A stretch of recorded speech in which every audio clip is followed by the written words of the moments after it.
Now let's look at how do you place your stop losses. The way you're going to place your stop losses is very different. So there are two ways to place your stop loss. So the first way, and this way is determined by which level are you taking your entry from. When you are taking your entry, let's say the daily time frame, the lowest time frame that I can use, that I basically use to take my entry is the daily time frame. We have what? We know that we have A's and we have B's. As standard levels, then we have what?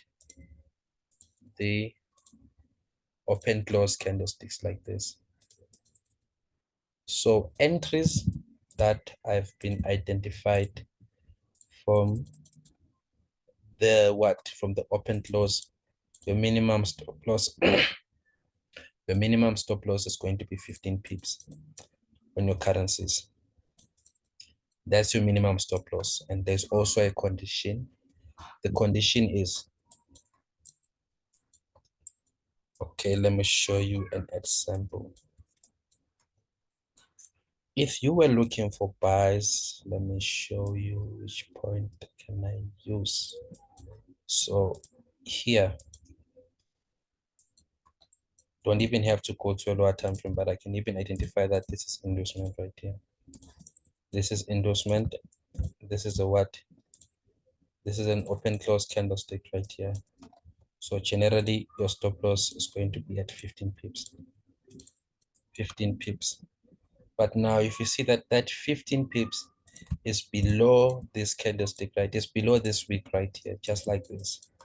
I would suggest that you increase your stop loss a little bit, just like this, so that if the market is going to react, sometimes the market might even react and take you out before you can even capitalize on the opportunity. So something like this, then you would put your TP to the downside, just like this. Then with this one right here, you know that you're doing what? You are opening up your stop loss, because you know that sometimes the the market would just do what? The market would just sweep this high right here. After sweeping this high, giving you an entry, then the market does what? The market sweeps a low. Then the market takes you out right here before it takes out this high. Then you see the market starting to push to the downside. So that's the tricky part about what? About the open close candles. The open close candles. So let me just find another example. Another example is just right here. So yeah, two examples, two examples. So if you are going to be looking for buys, let's see the dotted line first. So you can see that this dotted line is now changing to what? Now the dotted line is now bullish. So what are you looking for? You're looking for a fake record structure, keep record structure. Then now we have this record structure that is located right here. We have this endorsement right here. We have this endorsement, so we have to go to the daily time frame and identify our levels. So this is your entry level, and this is your entry level. So if you're going to be looking like, if you're going to be looking like at like a couple of pairs, two, maybe 4 to 5 or to 6 or to 8 pairs, if you're going to be looking at like many pairs, there's no need for you to even take your entry right here, this open close. You can just wait until the market reaches your what? Until the market reaches your extreme right here, which is your V, because you know that there's a high probability that the market is going to give you some buy reactions from here. And you know that the moment you start taking out, like, make it as systematic as possible and just personalize it. So here, your stop loss is what? Is 15 pips. Minimum stop loss is just 15 pips. Then here, you can even capitalize on this buys going to the upside. But let's say the market had given you an opportunity right here to enter this price. Then just look at this. So if this 15 pips was like this right here, I would suggest that you increase your stop loss, maybe to put it in this point right here, maybe below this week right here. Then you can even take your buys to the upside. You can even take your bias to the upside, or you can just even wait until the market reaches this point right here. There's something that you can even consider in your trading plan. Tell yourself that I'm only going to be taking like the B's and the A's. And with the V's and the A's, it's very simple. You put your stop loss at the week right there. So the high of the week or the low of the week. So just something like this. Instead of putting the 15 pip stop loss, sometimes you can see that the market just taps and starts flying. But I would suggest that you do something like this. Open up your stop loss, you target your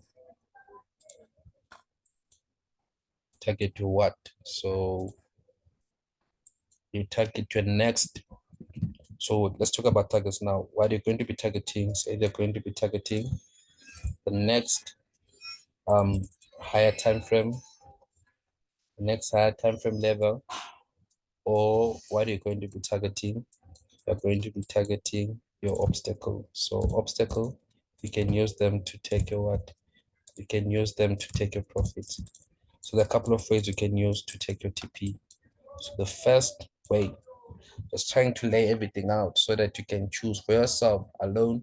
You can choose which one you're going to use.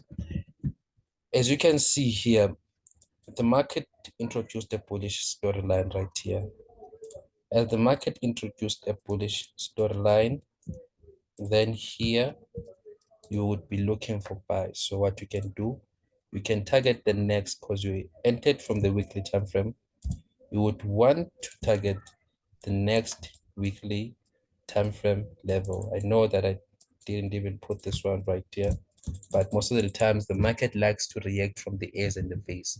So the market is going to give you most reactions on the A's and the V's. So you can even target that. And also you can even be careful that the market is going to give you reactions at these obstacles, just like this, at these obstacles. So you can even target this area, then you're done for the day. There's nothing wrong with that. It's just a clear 1:4 trade.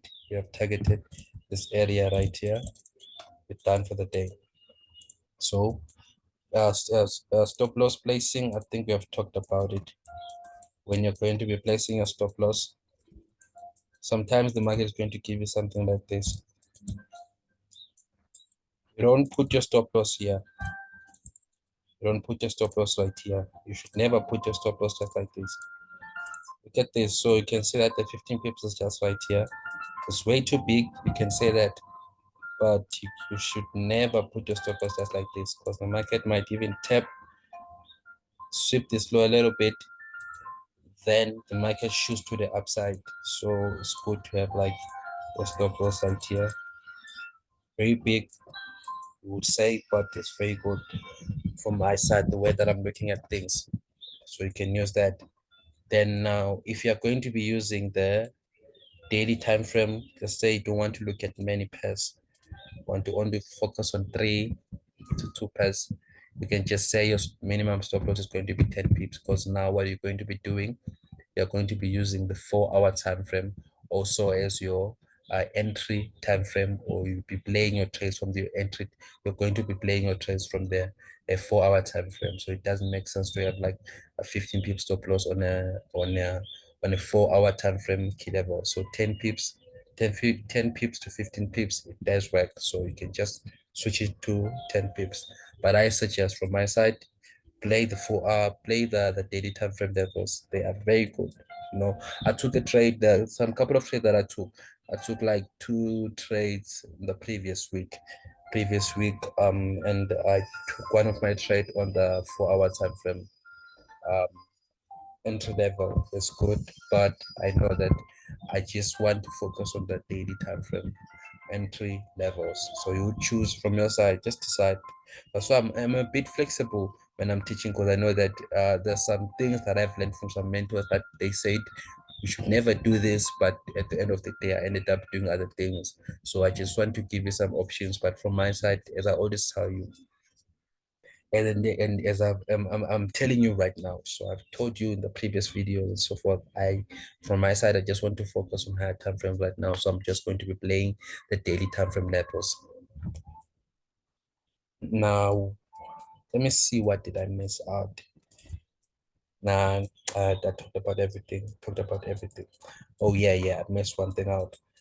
So what I missed is, let's say we have what we call an expansion. Expansions means that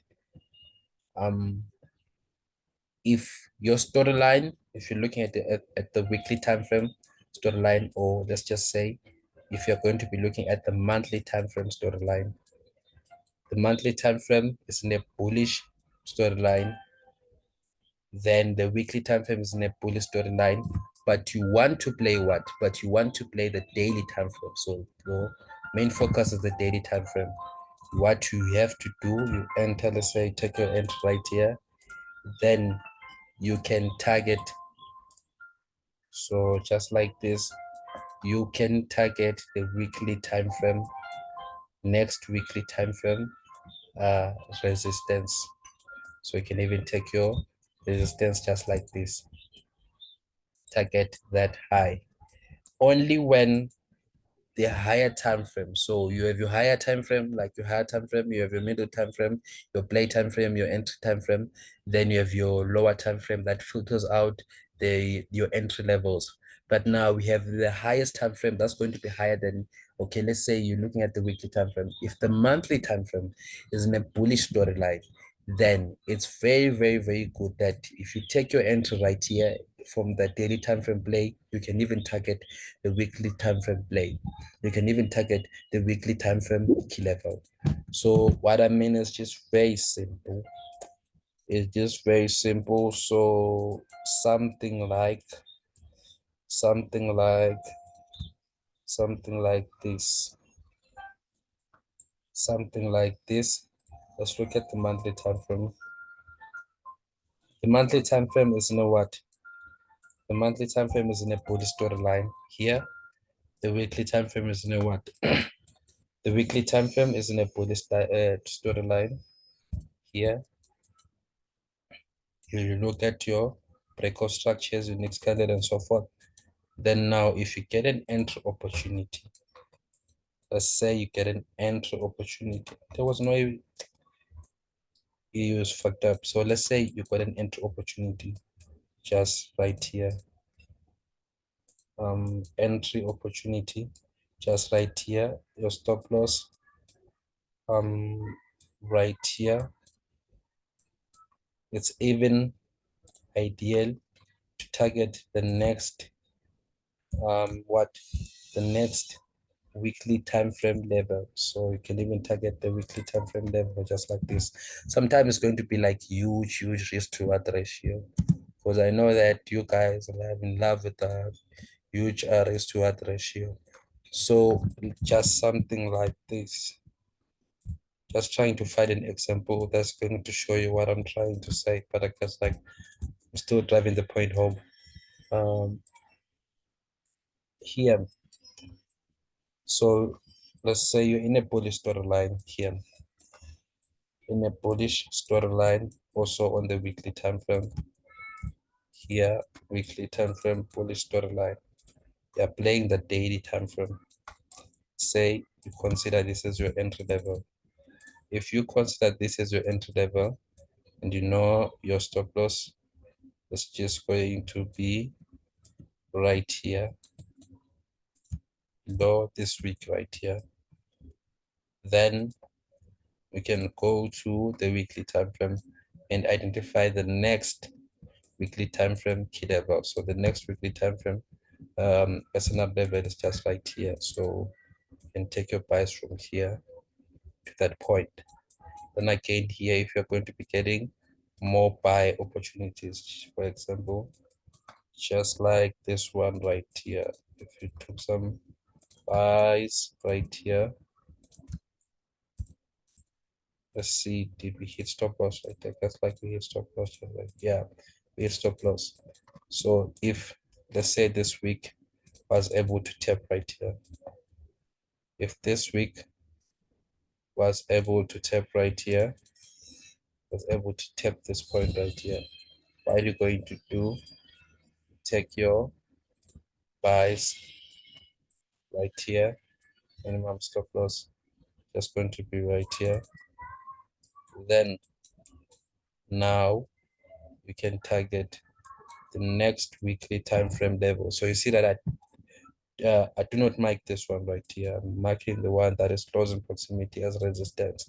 So it's just this one right here. So you can take your buys from here to the upside, reaching for that high as a target. That's if the market had given you like an entry right here to the upside. So I hope it's very clear. That one you should only consider it like if you have a good expansion. So if you want to play the daily time frame, you would be looking to see the weekly time frame bullish and the monthly time frame bullish. That's when you're going to be targeting the next weekly time frame level. Or you can just simply target your 1:4. You're done for the day. Target your 1:4. You go to another pair. If you get an entry, that's okay. You target your 1:4. You're done. So just like that's simple and straightforward. So ask me if you do have any questions on the DM.